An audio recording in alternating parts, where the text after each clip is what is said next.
अस्सलाम वालेकुम नाजरीन, आप देख रहे हैं स्टेट क्राफ्ट और मैं हूं सैयद मुज़म्मिल शाह। गुज़श्ता दिनों तहरीक इंसाफ और सियासी जमातें और इस्टेब्लिशमेंट के मुज़ाकरात के बारे में बहुत से बयानात सामने आते रहे, लेकिन आज DGISPR की प्रेस कॉन्फ्रेंस से बहुत सी चीज़ें वाज़े हो गईं।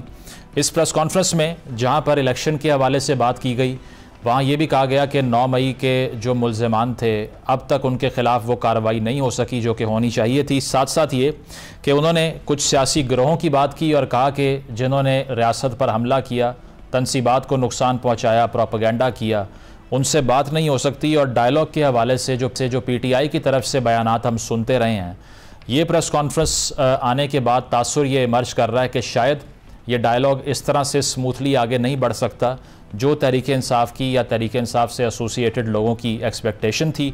और साथ साथ ये कि जुडिशल कमीशन का जो मुतालबा तहरीक इंसाफ करती आई है 9 मई के हवाले से कि अगर किसी ने कोई जुर्म किया है या दहशत गर्दी कमिट की है तो उसको जुडिशल कमीशन के तहत ट्राई किया जाए, इस पर भी DGISPR ने गुफ्तगू की। मैं आपको सुनवाता हूँ कि उन्होंने जो गुफ्तगू की उसके जो इंपॉर्टेंट पोर्शन क्या थे, फिर इसको डिस्कस करते हैं।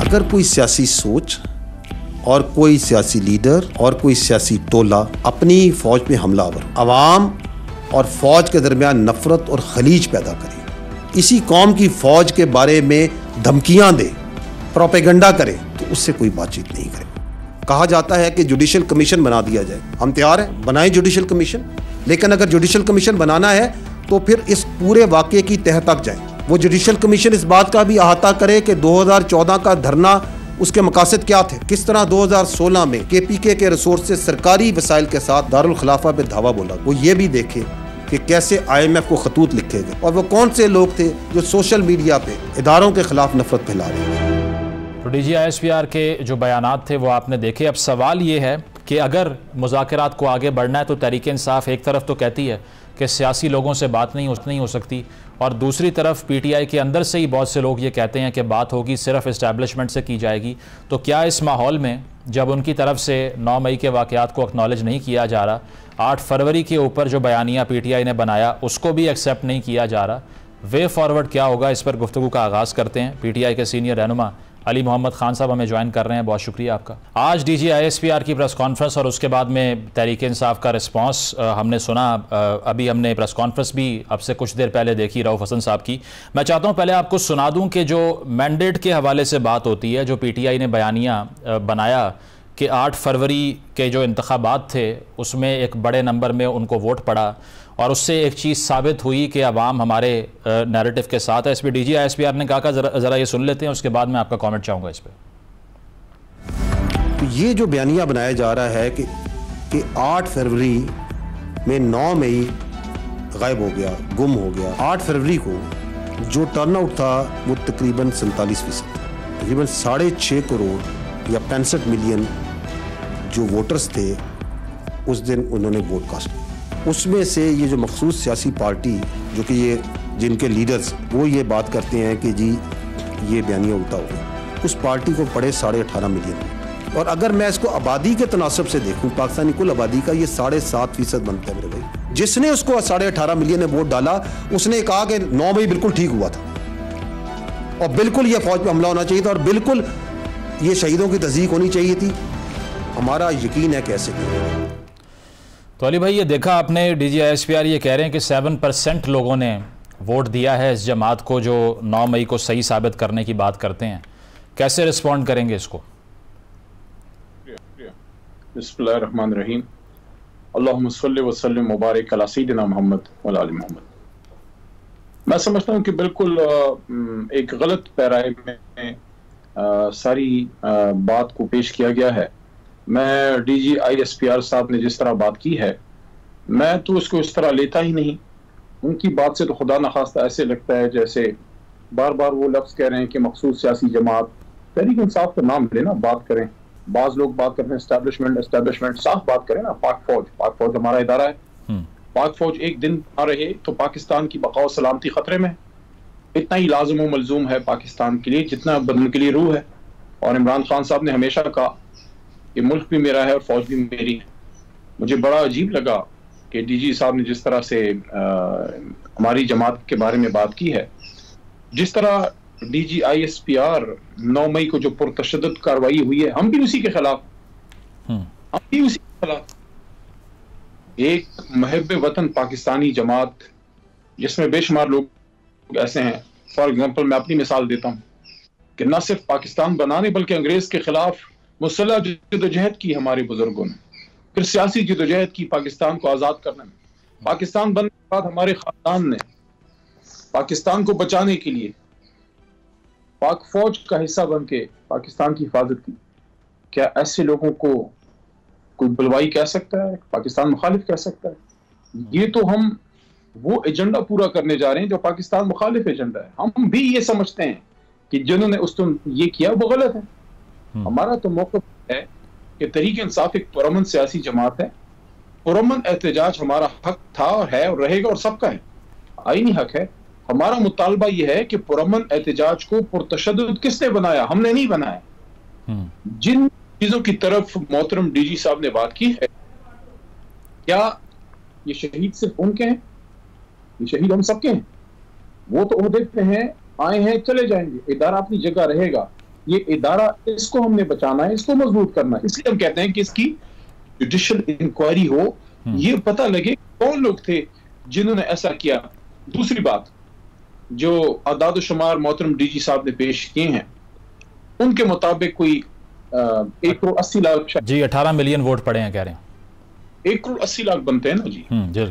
लेकिन ये आधा मैंडेट हमारा शो हो रहा है, इससे बहुत ज्यादा है हमारा। लेकिन अगर 1 करोड़ 80 लाख भी ले लें तो जिस तरह इन्होंने इसके लिया है, देखिए हम उससे एग्री करते हैं। ये 1 करोड़ 80 लाख जो उनकी फिगर है, वो ये नहीं कह रहे कि 9 मई पर तशद्दुद कार्रवाई हुई है वो ठीक हुई है। वो ये नहीं कह रहे। वो ये कह रहे हैं कि 9 मई के दिन जो इल्जाम लगा है तहरीक इंसाफ पे वो गलत है। तहरीक इंसाफ पुरअमन लोगों की जमात है, मुहब्ब वतन लोगों की जमात है। जितने डीजी साहब मुहब्ब वतन है, उससे कम मुहब्ब वतन हम लोग नहीं है, शायद उससे ज्यादा हो, क्योंकि हमने पाकिस्तान की मोहब्बत में सियासत शुरू की। वो तनख्वाह लेते होंगे अपनी काम का, हम अपने काम की तनख्वाह हमारे लाखों करोड़ों वोटर सपोर्टर नहीं लेते। वो पाकिस्तान से मोहब्बत करते हैं, इसलिए इमरान खान से भी मोहब्बत करते हैं। वो इमरान खान से मोहब्बत नहीं करते, वो पाकिस्तान से करते, इमरान खान से मोहब्बत करते हैं। इसलिए हम ये कहना चाह रहे हैं कि हम सब लाइन के इस तरफ हैं, हम सबका दुश्मन है। अली साहब, लेकिन ये जो आप जुडिशल कमीशन की जो बात कर रहे हैं, अब इसमें वो ये कह रहे हैं कि सिर्फ यहाँ तक चीज़ें महदूद नहीं है 9 मई तक, बल्कि 2014 में जो धरना हुआ उसको भी शामिल किया जाए कमीशन में।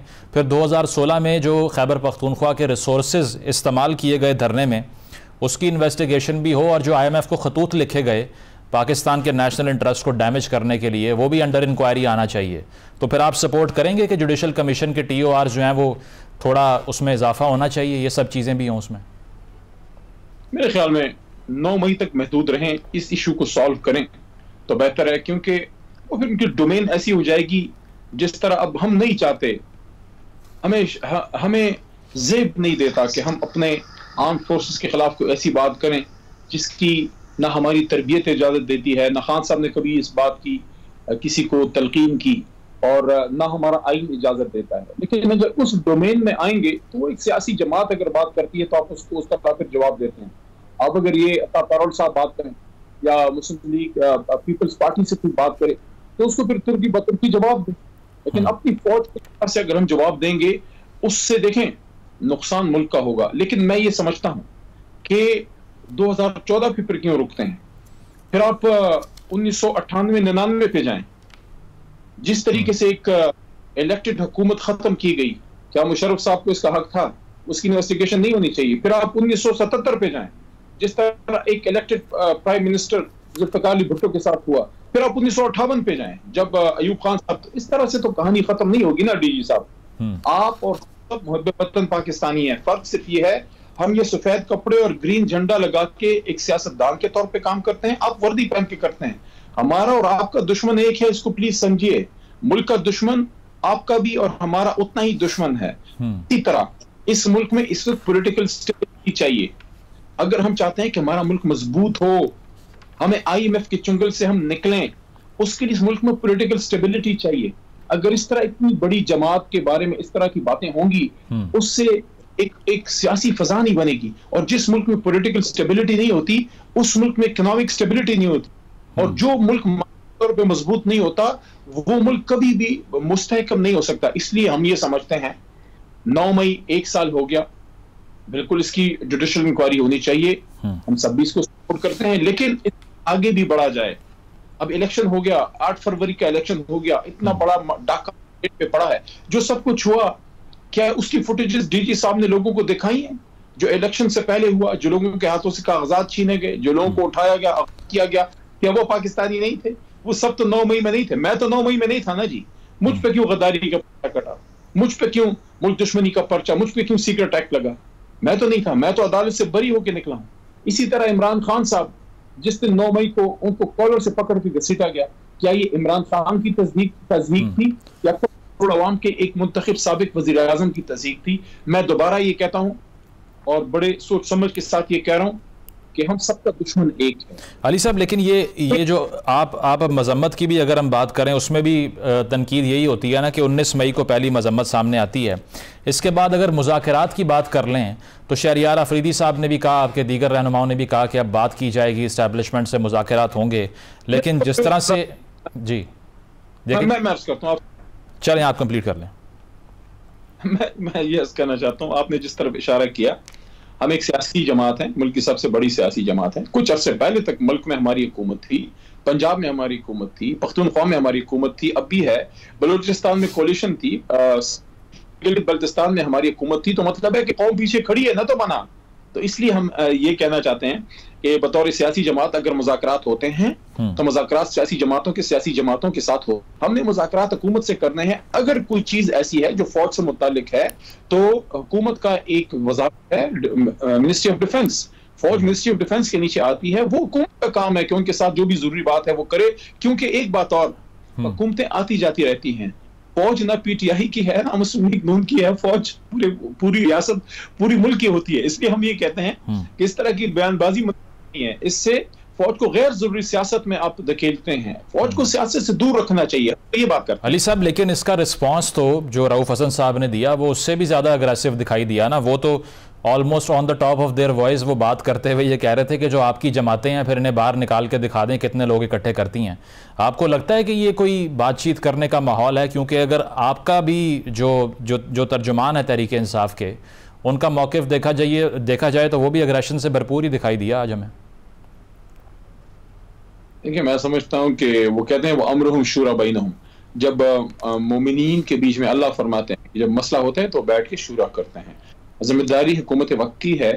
हुकूमत की तरफ से राना सनाउल्लाह साहब ने और आसिफ जरदारी साहब ने मुज़ाकरात की दावत दी थी, उसका बड़ा मस्बत जवाब जनाब इमरान खान साहब ने, साबिक वज़ीर आज़म साहब ने दिया, और उन्होंने उसके लिए एक मुज़ाकरात कमेटी बनाई और उसमें जिम्मेदार लोग डाले। रियासती इकाई खैबर पख्तूनख्वा के वज़ीर आला डाले, अपोजिशन लीडर कौमी असम्बली के उमर यूब साहब डाले, अपोजिशन लीडर सेनेट के जनाब शिबली फराज भाई, हम सबके बहुत ही खास उनको डाला।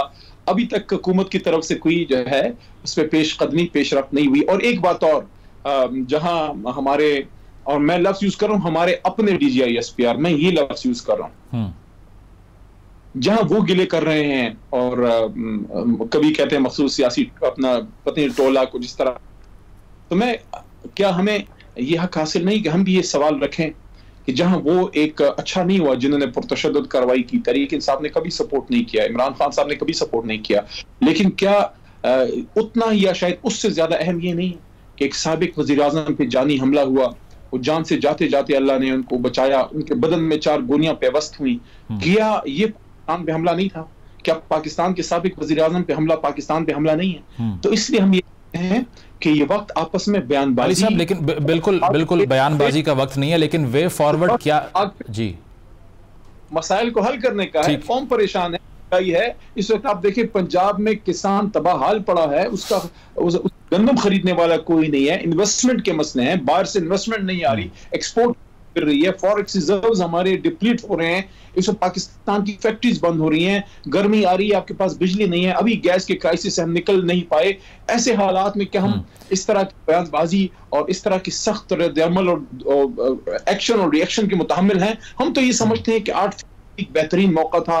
यकीन कीजिए मुजम्मिल भाई, मैं सोचता हूं कि हमने बड़ा मौका एक तरह से तकरीबन जाया किया है। 8 फरवरी को एक आजाद शफाफ इलेक्शन हो जाता, जो मैंडेट मिलता है उस पर हुकूमत बनती है। वो ये कह रहे हैं ना, अगर आपके पास सबूत हैं कि शफाफ इलेक्शन नहीं हुआ और इस्टेब्लिशमेंट ने मुदाखलत कर दिया, आईनी फॉर्म्स मौजूद हैं, आप सबूत पेश कर दें। ये उस पर तो बहुत ही बेहतरीन अपॉर्चुनिटी है, और वो ये है कि सुप्रीम कोर्ट में पाकिस्तान तहरीक इंसाफ की 184(3) की पिटीशन पड़ी है। आप इन मामलों को समझते नहीं हैं, पड़ी भी है।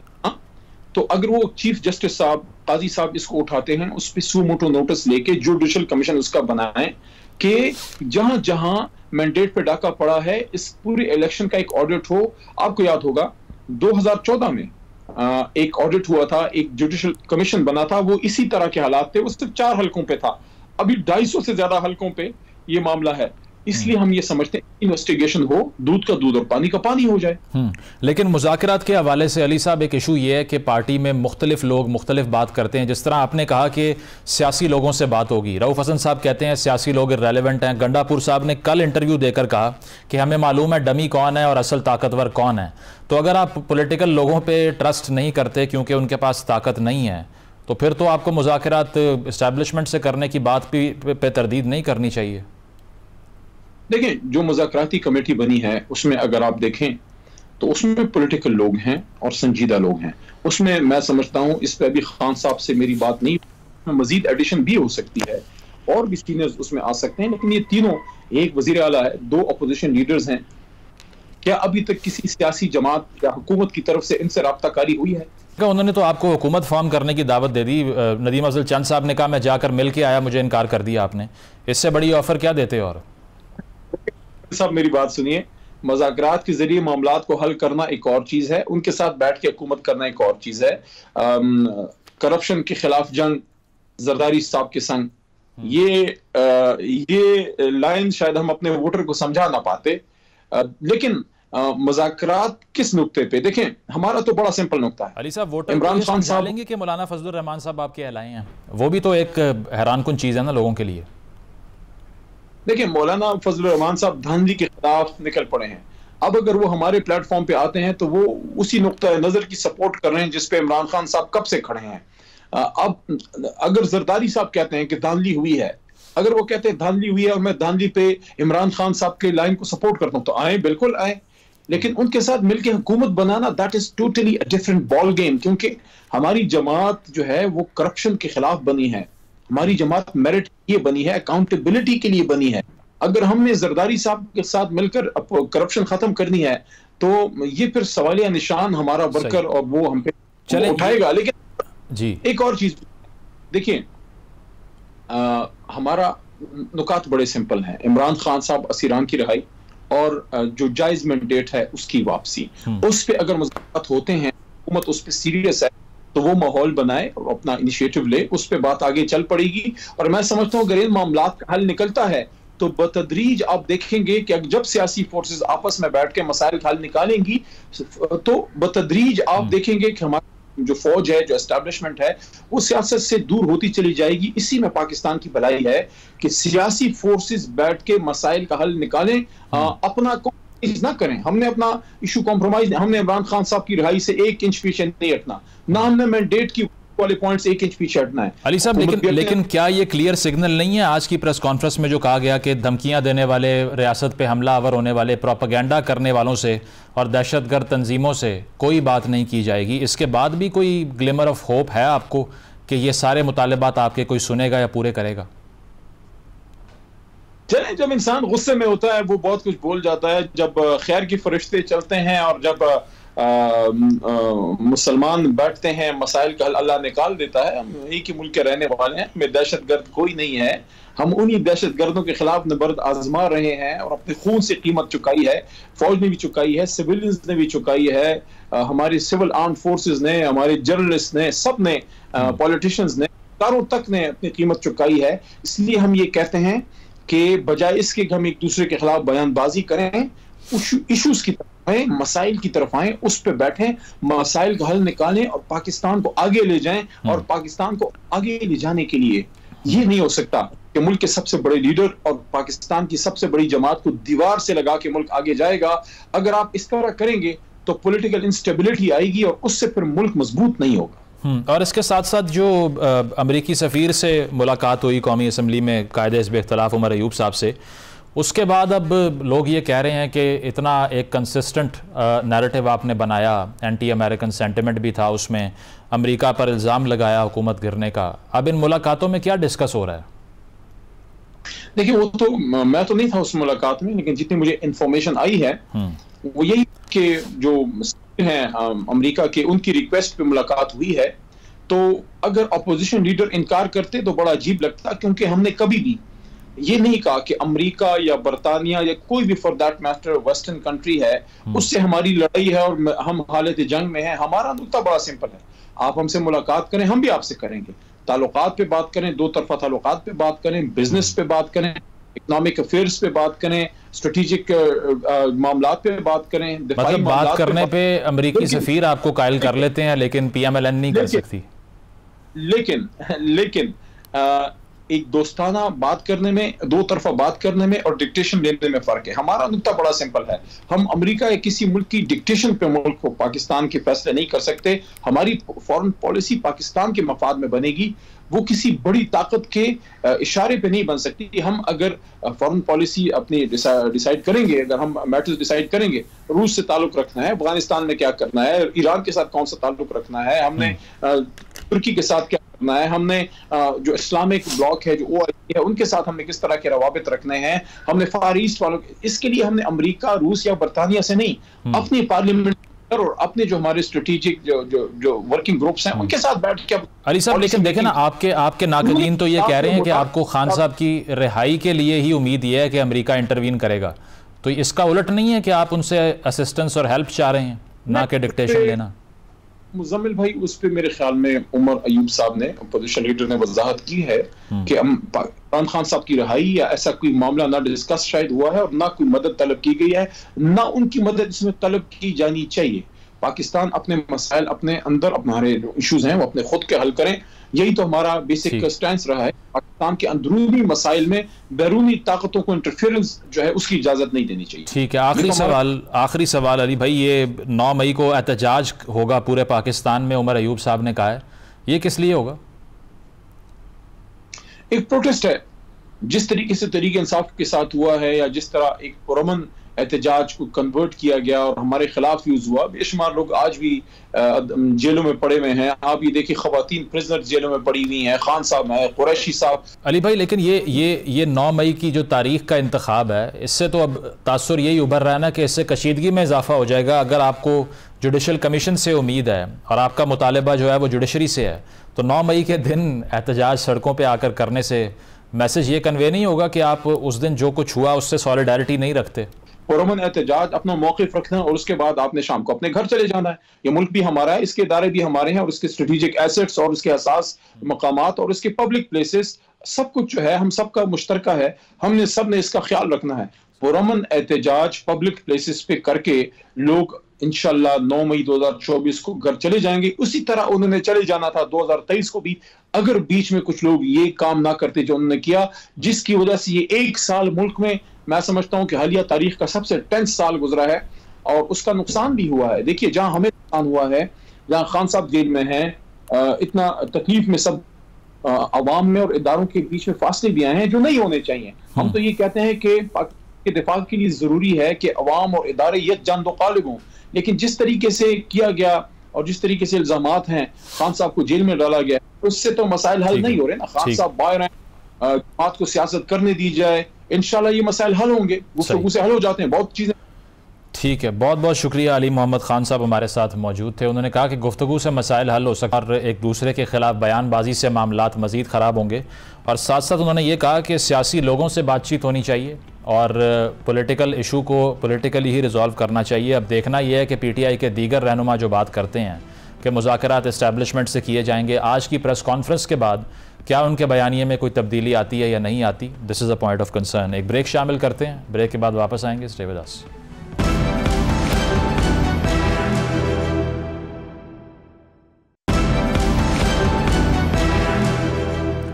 वेलकम बैक नाजरीन। आज इस्लामाबाद हाई कोर्ट के 6 जजेस के हवाले से जो ख़त लिखा गया उस पर सुप्रीम कोर्ट में तीसरी समाअत हुई और इस दौरान भी जो रिमार्क्स सामने आए, जमाल खान मंदोखेल साहब ने भी ये कहा कि बहुत सी सियासी जमातें दरअसल ये चाहती हैं कि उनकी फेवर में मुदाखलत की जाए और साथ साथ ये भी कहा गया कि अगर कोई जज कॉम्प्रोमाइज्ड है और वो रेजिस्ट नहीं कर सकता अपनी ड्यूटीज़ को परफॉर्म करने के रास्ते में जो रोड ब्लॉक आ रहे हैं उसको, तो फिर उसको सिस्टम से निकल जाना चाहिए। तो ये सवाल कि कैसे डिटरमिन होगा कि मुदाखलत हुई है और उसके बाद में प्लान ऑफ एक्शन क्या होना चाहिए, ये अपनी जगह बरकरार है। और दूसरा जो अहम मामला है, जो जजेस की रिटायरमेंट की जो उम्र है उसमें तौसी के हवाले से है, वो कितना ठीक है। राना सनाउल्लाह साहब के इस बयान के बाद जब वो कह रहे हैं कि बार काउंसिल्स की तरफ से ये डिबेट शुरू की गई है, हुकूमत ने नहीं की। इसी हवाले से बात करते हैं। हमारे साथ जस्टिस रिटायर्ड शाइक उस्मानी साहब और नासरा जावेद इकबाल साहिबा मौजूद हैं। आप दोनों का बहुत बहुत शुक्रिया। शाइक साहब, आपसे आगाज़ करूँगा। आज की प्रोसीडिंग की अगर हम बात करें तो जो जजेस का ख़त इससे पहले सामने आया था मुदाखलत के हवाले से, उसमें रहनुमाई दरकार थी उनको कि किस तरह से रिस्पॉन्ड किया जाए इस तरह की मुदाखलत के जवाब में। आपको क्या लगता है कि अब आइडियल कंडक्ट क्या होना चाहिए, कि कैसे इस्टेब्लिश करें हम कि मुदाखलत की जा रही है, और दूसरी चीज़ ये कि फिर जजेस को क्या प्लान ऑफ एक्शन लेना चाहिए उस पर? देखिए मेरा तो हमेशा से व्यू ये था कि ये जो ओपन कोर्ट में तो मोटर नोटिस लेकर जो हेयरिंग कराई जा रही है उसका कोई फायदा नहीं होगा। अच्छा, इससे ये एक पब्लिक स्पेक्टिकल तो यकीनन होगा, और इसमें जिसका वो शेक्सपियर ने जिसका कहा था कि प्ले में plenty of sound and fury signifying nothing, कोई उसका रिजल्ट नहीं होगा, क्योंकि जो चीजें कही गई हैं खतूत में उसमें ब्लेम किया गया है कुछ एजेंसीज को, कुछ अदारों को, और उनको वो बुला करके उनसे इंक्वायरी तो कर नहीं सकते जिस पोजीशन में सो मोटर नोटिस में। वो सिर्फ ये कर सकते हैं कि ज़्यादा से ज़्यादा मिनिस्ट्री ऑफ डिफेंस को नोटिस भेज दी, किसी को भेज दी, वहाँ से कोई आ जाएगा, सेक्शन ऑफिसर आके खड़ा हो जाए और कुछ आगे प्रोग्रेस नहीं होगी। और जो जहाँ तक के जजेस का ताल्लुक है, उन्होंने जो चीज़ें लिखी हैं उसकी वजह से यकीनन मेरे ख्याल में हमारे मुल्क में जनरली लोगों के दिल में, आमतौर से आम पब्लिक के दिल में, ये जजेस का जो मेयार था उनके दिल में, और जो वो समझते कि उनका वक़ार था वो कम हो गया, और वो उन पर एतमाद भी कम हो जाएगा, क्योंकि वो ये समझेंगे कि उनको इन्फ्लुएंस किया जा सकता है। तो ये सब चीज़ इस तरह से मंजर आम पे ला करके कोई फायदा नहीं होगा। अच्छा। ये तो लेटर जो था ये तो सुप्रीम जुडिशल काउंसिल के लिखा गया था, वो उसी तक महदूद रहना चाहिए था।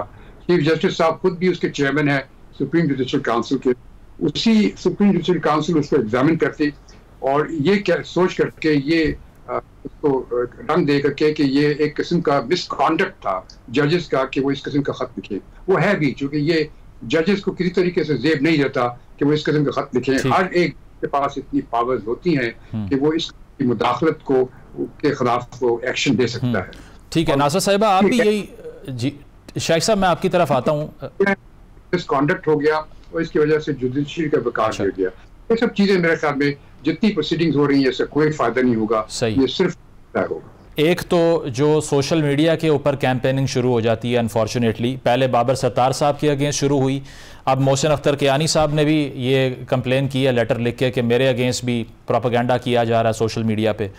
इसको कैसे कर्टेल करें कि अगर एक जज की क्रेडिबिलिटी को ही हार्म कर दिया जाता है before he goes into a hearing, तो ये तो फिर जुडिशल रिफॉर्म आप कर भी लें तो उसे कौन कंट्रोल करेगा?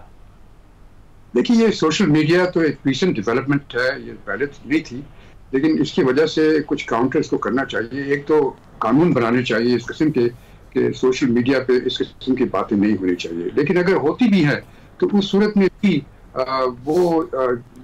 जो हजरात सोशल मीडिया पे आकर के इस किस्म की हरकतें करते हैं उनको सबको कोर्ट को कंटेम्प्ट ऑफ कोर्ट नोटिस देनी चाहिए, उनको बुलाना चाहिए और उनके खिलाफ कार्रवाई करनी चाहिए। जब तक कि ये कार्रवाई उनके खिलाफ इंडिविजुअली नहीं होगी तब तक ये इस किस्म की इंटरफेरेंस खत्म नहीं होगी, खासतौर से आजकल के ज़माने में जबकि सोशल मीडिया का इतना जोर है। तो शाइक साहब, गवर्नमेंट की इस पे जो रिस्पॉन्सिबिलिटी है, इसमें अगर रिमार्क्स को हम देखें तो लगता ये है कि थोड़ी सी डिसअपॉइंटमेंट जुडिशरी को भी है कि गवर्नमेंट इतनी प्रोएक्टिव नहीं है जितना होना चाहिए इंस्टीट्यूशंस को प्रोटेक्ट करने के लिए। जी बिल्कुल सही है, मेरे ख्याल में गवर्नमेंट को करना चाहिए। यकीनन उनको इसको ऑब्जर्व करना चाहिए।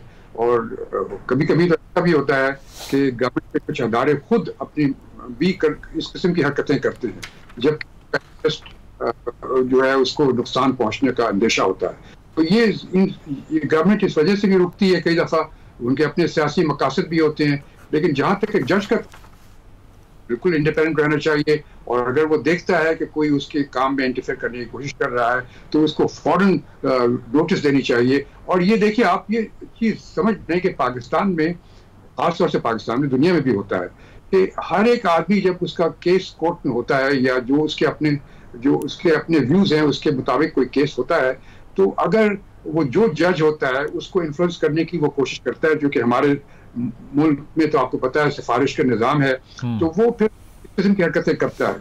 और ये आज की बात नहीं, हमेशा होता रहा है, हर एक जज के साथ ही होता है। अगर वो एक्शन लें तो मजारे किसी की वो कुछ इस किस्म की हरकत कर। ठीक है नासर साहिबा, ये इस्लामाबाद हाई कोर्ट ने तजावीज़ जो दी थी ये ख़त लिखने के बाद, उसमें से एक तजवीज़ ये भी थी कि पार्लिमानी कमेटी जो है वो अल्टरनेटिव प्लेटफॉर्म बनाया जाए, वहाँ कार्रवाई हो अगर अदलिया के काम में कोई मुदाखलत कर रहा है। तो आपको उम्मीद है इससे कि ये एक सलूशन हो सकता है? मैं नहीं समझती कि ये सलूशन हो सकता है, क्योंकि इसका तो मतलब है कि बराह रास्त मुदाखलत फिर होगी मुकन्ना की अदलिया के कामों में, और ऐसा तो बिल्कुल ही नहीं होना चाहिए। अदलिया को चाहिए अपने फैसले खुद करे। अब देखिए ना, वो बाबर सदार जो थे वो तो नहीं थे ना उन 6 जजों में से, उनके खिलाफ कोई बात आई है, उन्होंने उसी वक्त सबको नोटिस दे दिया कंटेम्प्ट का और बुला लिए। तो ये ऐसा ही होना चाहिए। उनको जब इख्तियार है तो इस्तेमाल क्यों नहीं करते? तौहीन अदालत का तो एक बड़ा है सख्त उनके पास इख्तियार, तो उसको इस्तेमाल करें। लेकिन ये इस्लामाबाद हाई कोर्ट ही कह रही है कि कंटेम्प्ट का नोटिस जो है उससे कोई फ़ायदा नहीं होगा, मामले का हल नहीं। नुकसान क्या होगा? मेरी तो समझ में उनकी बात नहीं आती। 6 जज इकट्ठे जो मर्जी कहें, ये तो मुझे ख्याल था 6 जजेस को इकट्ठा करना ही नहीं चाहिए था, इस तरह खत लिखने कोई फ़ायदा नहीं था। प्रोग्राम में एक ब्रेक शामिल करते हैं, ब्रेक के बाद वापस आएंगे। Stay with us.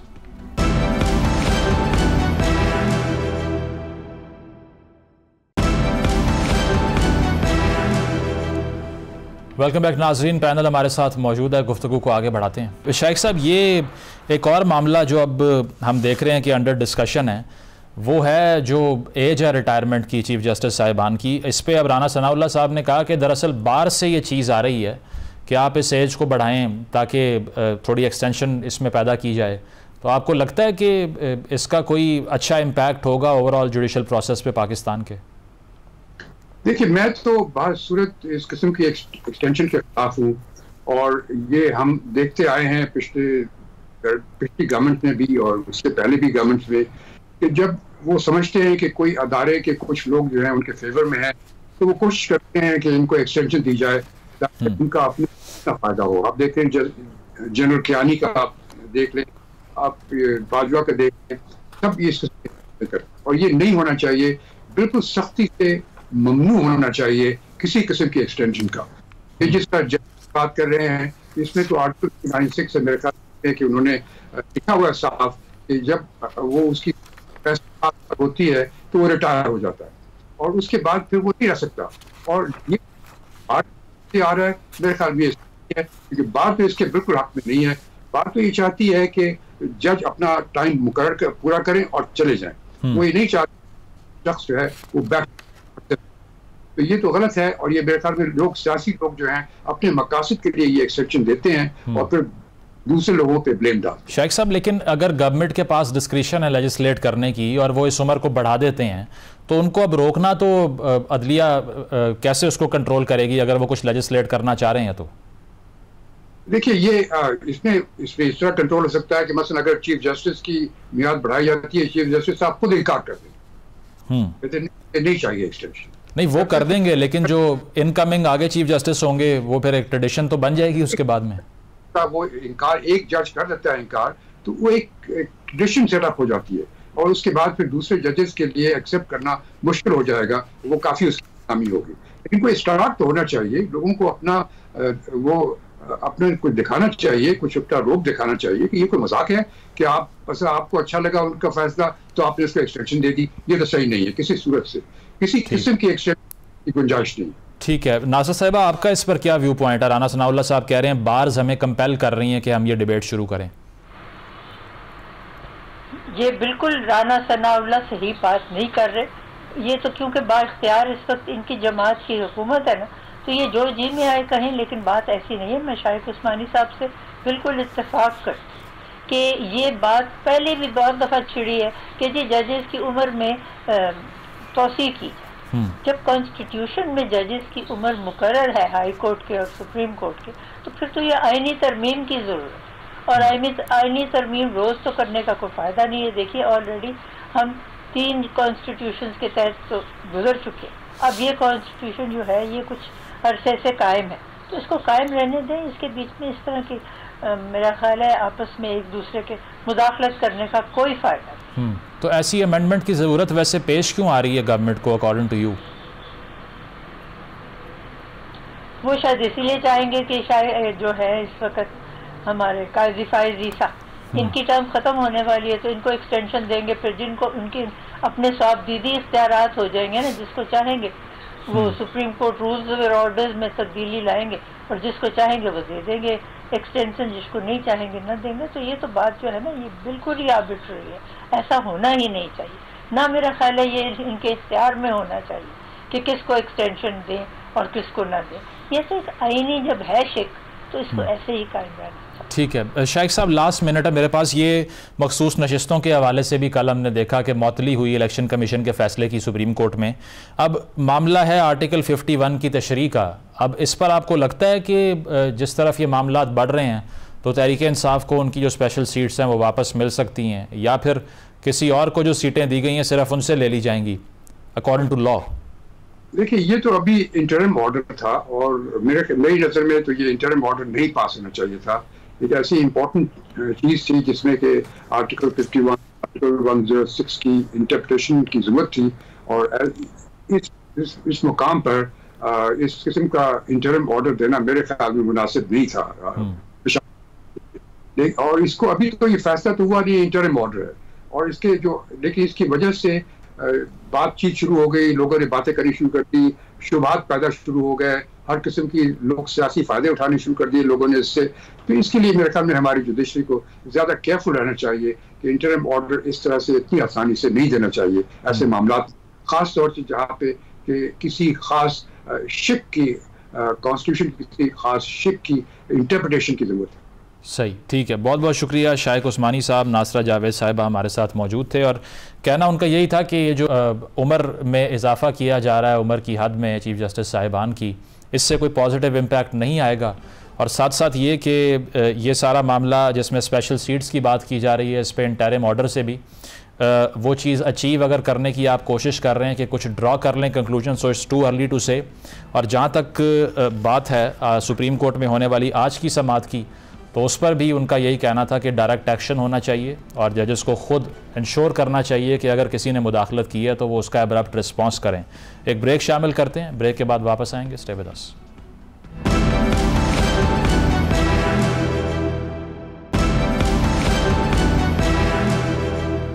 नाज़रीन, प्रोग्राम आपने मुलाहिज़ा किया, अपना फ़ीडबैक ज़रूर दीजिएगा। इजाज़त दीजिए, अल्लाह हाफ़िज़।